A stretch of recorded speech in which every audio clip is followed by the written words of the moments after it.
In this tutorial video, we're going to go through how to create a rubber band boundary in the Vectric Spark software.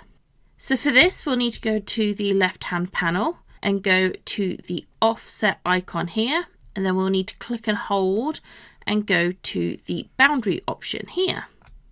And as you can see, this has brought up the floating toolbar for the boundary tool. And you can click and drag on the floating toolbar to position it where you want in the software. So in this tutorial video, we're actually going to be looking at this option here, which is the offset boundary rubber band option. We do go through the offset boundary option in another tutorial video. So if you would like more information on this option, please see the tutorial video that goes through the offset boundary option. Now with the rubber band offset boundary option selected, instead of creating a boundary that is the same shape as the vectors you are selecting, it will create a boundary as if a rubber band has been stretched over the vectors we have selected. So if I select all three of these options here, you can see by the red line, which is a preview of the vector that will be created, you can see here that if we set it to 0, it looks like a rubber band has been stretched over the vectors we have selected. And we can click and drag whilst in this tool to make the gap between the selected vectors and the boundary wider or narrower.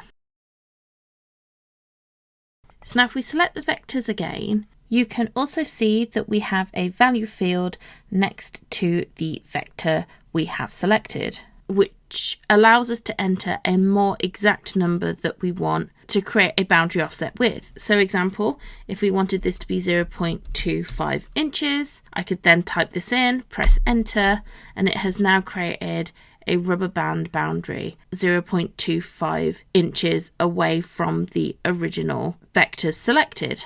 Also, if you then click on the vector again, it will use the last used value you entered for the boundary offset. So as we just used 0.25 inches, if we just click on the next vector, you can see it has applied a boundary offset the same distance.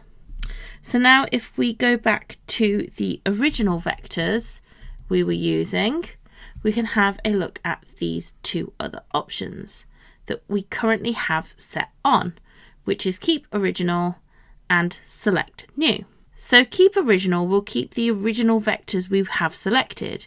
If we click on this to turn it off and then create our rubber band boundary offset, you can see here now it has removed the original vector and has only left the rubber band boundary offset vector left. So again, we'll go back to our original vectors and I'm going to turn the keep original back on. And then the next option we have is select new. So at the moment, once we have created the rubber band offset boundary, it will select the new vector that has been created.